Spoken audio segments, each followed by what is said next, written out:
أصحابتنا النبي صلى الله عليه وسلم سيدة صعباء لجري من ابن عبد الله من حديث عبد الله بن مسعود رضي الله تعالى عنه النبي صلى الله عليه وسلم يا معشر الشباب من استطاع منكم الباءة فليتزوج والقرآن كي لن يرتوي قفكي أبو ذباء أبو ذبورك وقال عقوب سرعان رغنمو قفكي أبو ذا قرش يوحو كبور سدو فليتزوج هبور سدو إلى النبي صلى الله عليه وسلم فإنه أغض للأبصار أما للبصر تاسع أرجع أولها بالبدن وإن ده عجينا لارتو هو وفعنا بدن الجوسته ومن أدات كان جارتي وقف وين أتهاي وشهودي أي قمتي حداد وأود جوسه حدي آذن أودين فعليه بالصوم صوم بوير النبي صلى الله عليه وسلم فإن له وجاء وقاشان وضفان ودفاع وقفت شهودي بوجرنا marka guurka wax badan oo nabiga sallallahu alayhi wasallam uu ku booriyay saxaabada uu ku booriyay maxaa la yiraahdaa ummadiisa guud ahaan waxa kale nabiga sallallahu alayhi wasallam inuu yiri tazawwud alwudud alwulud warway waxaad guursataan naagaha ragga jecel oo dhalmada badan guursada uu nabiga sallallahu alayhi wasallam maxaa yeelay waxaan rabaa maalinta qiyaamo in aan idinku faano تزودوا الودود الولود فإني وحولي النبي صلى الله عليه وسلم وحان وإنا نكفانه مكاثر الأمم بدني إنا أمدي أي بديه ما روا مالنتا قيامه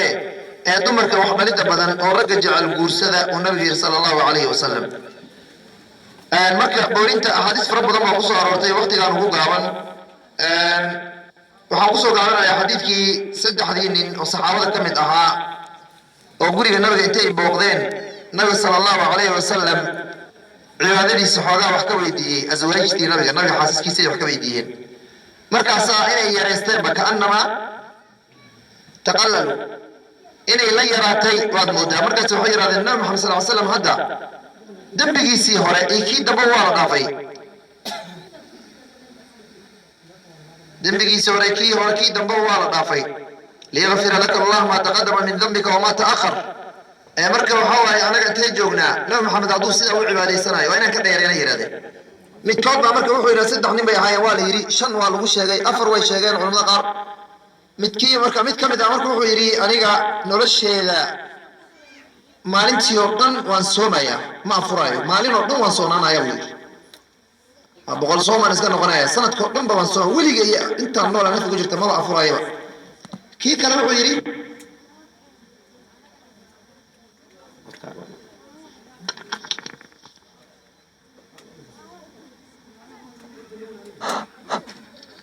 كي كلام غيري أنا جانا أرين كي قدام وانصوت أجنانا يا صلاة الليل ما قلت أجنانا يا مصي حنايو متكي سيد عدو غيري أنا جا ما بقول سنة عيبة ما بقول سنة عيبة أنتي نبي محمد إيجارتي صلى الله عليه وسلم نبي جمرك أنتي مركي إيجارتي بوسويري مركا سوري دي كما صدا يري ها مركا صلى الله عليه وسلم يقول يعني وان صوما وان عفرا وان سحلا وان تكذا دمر كان وان قرسنا يا فمن رغب عن سنتي فليس مني بنبي صلى الله عليه وسلم قف يعني السنة ذي النوائج مد معها معناها السنة يعني يوضل عن قاضي عدي النعراي السنة ذي كم تهجنو marka in la guursadaa waa wax laga maarmaan ah oo laazim ah waxa mudan in laga hadlo guurka hadda wuxuu noqday nooc min al-tijaara ganacsi oo kale beecad uu ka mid noqday sababtoo tahay waxa la leeyahay gabadheedii la guursan maayo ilaa intaas oo xoolaha inaan helo maahin wax qalad oo wax jira maaha markaas waxa dhacday in waxa way dhalinyartiiba ay ka haajiraan oo ay hooy ka zaahidaan guurkii oo gabadhii wax guursada la waayo oo gabadhiina waxa way lagu xiran tahay wiilkii dhalinyarta ahaana uu lagu xiran yahay waalidkii baa meesha u soo taagan markaas waxa leeyahay dahab iyo diinaar iyo dollarba in la isiyo maayine gabar aniga aan dhaayl bixin maayo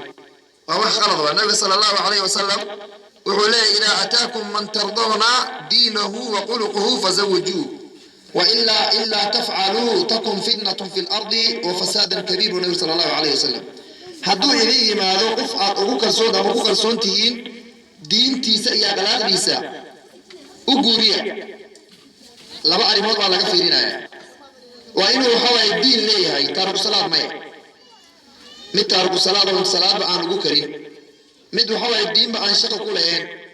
oo saaxiib waxa waaye iska qasac balaad iska ah oo asiga dhanba kala socdo hadduu kuu yimaado xaq baad u leedahay inaad u diido gabadhii oo asiga laftiisaba نورو نور نورو نور نورو كرنت معاك ولا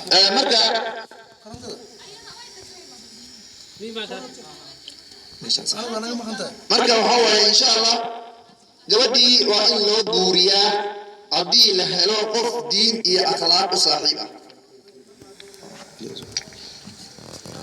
haddii kale nabi sallallahu alayhi wasallam wuxuu yidhi illaa tafcaluu haddii aadan samaynin takun fitnatun fi lardi wa fasaadun kabiir arlada dusheeda waxaa ahaanaya fitno iyo fasaad weyn oo zinadaan hadda iska faaftay oo marfuuc iyo caado iska noqotay oo aan hataa laga xishoonaynin maxaa keenay guurkii oo la xarimay wey gabadhii wiilkii gabar buu soo arkooday gabadhii ninkii way rabtaa way sheekaystaan say ku sheekaystaanba haddana waxaa waaye waa isku diideen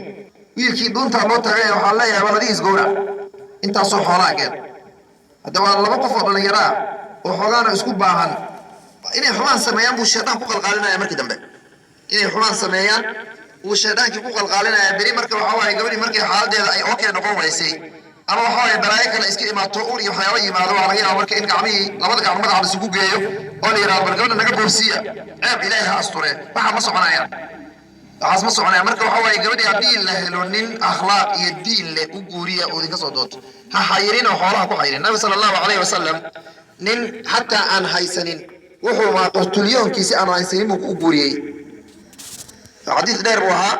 nabiga sala allahu calayhi wasalam waa gabar nafteeda u hibaysay intay dul istaagto rasuulka ilaahi nafteeda aan ku hibeeyey nabiga sal slam cabbaar buu kor u fiiriyey wuu ka jeestay madaxuu foorariyey nin saxaabada ka mid ah oo meesha fadhiyey baa wuxuu rasuulka ilaahi haddii aadan dan ka lahayn aniga iu guuri maxaad haysaa buu nabigu yiri sal lla slam markaasaa wuxuu yidhi go-eygaas go-aan aniga aan xiranahay waxaan ahayn ma haysto hadda salla caleyh haddaad go-ay siiso gabadha adiga maxaad xiranaysaa waad cidlaad soo istaagaysaa markaasaa waxaa la yidhi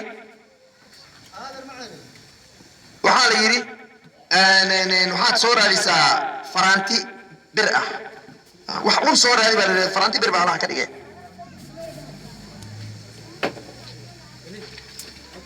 markaasaa waxaa waaye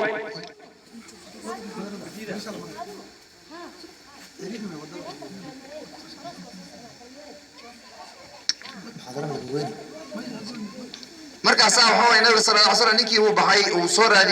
raadiyey wuu soo waayey marka dambe waxaa la yidhi qur-aan ma taqaanaa haa suurad hibley suurad hiblaan aqaanaa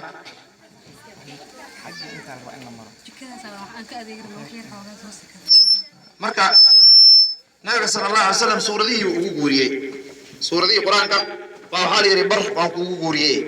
marka waxaa waye in xoola la isku xiro ma aha ثانيا gabadha macaashara jirtay laakiin waqtigoon ugu yar oo inaan ka hadalno ay fiicnaan lahayd dhaqanka waxaa waaye ka dhaxeeyo laakiinse waqtigaan noo saamaxaynin kadib wixii ka dambeeyo gabadhii waa in wanaag lagu guuriyo sida diinta ay qabto oo ilaahay subxaanahu watacaala uu nabi sala allahu alay slam wuxuu yidhi iclaanu nikaaxa iclaamiya nikaaxa in la iclaamiyo waxa waaye waa wax la ogol yahay iclaanintana macnaheeda ma aan hala iclaamiya haddii la yidhi in muusika la garaaco oo durbaan la garaaco oo waxa waaye rag iyo dumar intay isdhex yaacaan lisdhex mushaaxo macnaheeda maaha nikaaxa iclaaniya waxaa loo jeedaa waxa waaye xoogaa alalaas iyo caisha nabi sal slam wuxuu ku yidhi gabar reer ansaareeda loo guuriyey oo wuxuu yidhi ansaarta waxay jeceshahay xoogaa laawiye xoogaa bal wax gargaraaco waxa amaana macnaheedana waxay tahay waa in gabdho keliya inay yihiin waa in wax dembigal ayna ku hadlaynin waa in maxaa la yidhahdaa ay xadgudub ayna samaynayn muusiga nin iyo rag iyo dumar ayna ahayn waxaa ciyaarayo waa inayna ahayn buraanburka waa la ogol yahay in waxa waaye gabadhii la amaano wiilkii la amaano waxyaabahaasoo dhanba waa iska ogolyahay laakiinse wixii ka soo haray oo waxa waaye hees iyo balaaye iyo muusika la garaaciyo muusikada marka waxa waaye waa dhabaqa iyo fooridii shaydaanka way taa lama ogola gabadhii markii la guuriyo gabadha markii la soo doontay kadib waa in wiilkii la siiyaa sidii ay tahayna waxa waaye ilaahay subxaanahu watacaala ugu talagalayna loo guuriyo waxaa ka mid ah sunnada ka mid ah in la weliimeeyo النبي صلى الله عليه وسلم أولم ولو بشاة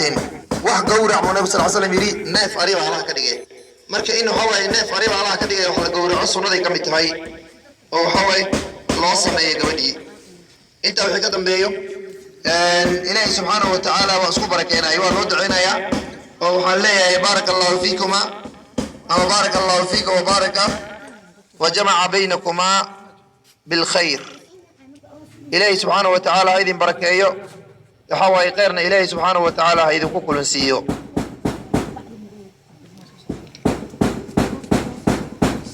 kadib xuquuq baa jirto waqti baa iga dhamaaday xuquuqda la isku leeyahay guurka kadib waa muhiimadii macalshaydka ahaa gabadhii haddii la guuriyey waxaa xoogaa wax ku jiraan waxa la yidhaahdo weliga la'aantiisa gabarta ma xirmayso mana guursamayso nabi maxamed sal slam wuxuu leeyahay ayu imra'atin nakaxat bigayri idni waliyiha fanikaaxuhaa baatil فنكاحها باطل gabar kasta oo guursato weligeeda la'aantiisa ilaa la'aantiisa guursato nikaaxeeda waxa kama jiraan weliga waa aabihii marka waa adeerkii waa walaalkii awowgii kasi awowgii hadii la waayo say isugu xigaan waa marka waxa waaye waa loo guurinaya laakiin se gabartii inay tiraado aniga waa weli isku ah aniga is guuriyay qaar waxay ku leeyihiin gabadha waa horay guur u soo martay waa qof garaba ma guursan karto ay rafteeda ma bixin karto maya mar kasta waa qin qof mas'uul ka waa in leeyahay hatta hadii la waayo fa in ishtajaru fa sultanuhu waliyuhu man la waliy lahu nabi sallallahu alayhi wasallam hadii isqabsadaan eelkii iyo waxa weligii hadii isqabsadaan oo la murmo ama gabadhii wax guuriyo la waayo u noqdo oo weli u noqdo waxa weli u noqonayo qofka meesha mas'uulka ka ah markaas weli u noqonayo asiga guurinaya maxaa yeelay hadii adii lagu sii daayo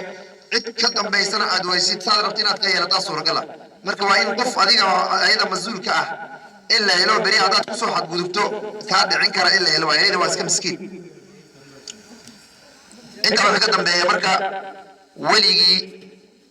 markii gabadhii la guuriyo habeenkaas waa in aan lagu guurinin wax la yiraahdo touch oo hadda la keenay xadiidkii uu macalinka soo qaatay wallahi waxaad raaci doontaan kuwa idinka horeeyay wadadoodii baad raaci doontaan markaas annabi sallallahu alayhi wasallam wuxuu yiri wadooyinkaas aad raaci doontaan hatta haday masacagalay godkeeda galaan waad ka dabagali doontaan nabi sallallahu alayhi wasallam markaas waxay yiraahdeen saxaabada yahuudda iyo nasaarada miya rasuulka ilaahiyo markaas waxay yiraahdeen nabi sallallahu alayhi wasallam yaa kala sheegaya marka waxa way insha Allah ta'ala waqtiga ugu yar waqti dambaday noo soo saamaxinayd waxaan ka leeyahay waxa u dhaxeeyo xuquuqda ay isku leeyihiin xaqa gabadha ay leedahay labada xaq waa labadooda laga rabo iyo xaqa wiilka uu leeyahay hakada iyo tumid mushtariga inta waan ka leeyahay insha Allah ta'ala marka wax badan in laga hadlayo waxa mawduuc aad weyn oo in wax far badan laga hadlo u baahan wayaada wabillahi tawfiiq والله أعلم بالصواب سبحانك اللهم وبحمدك نشهد أن لا إله إلا أنت نستغفرك ونتوب إليك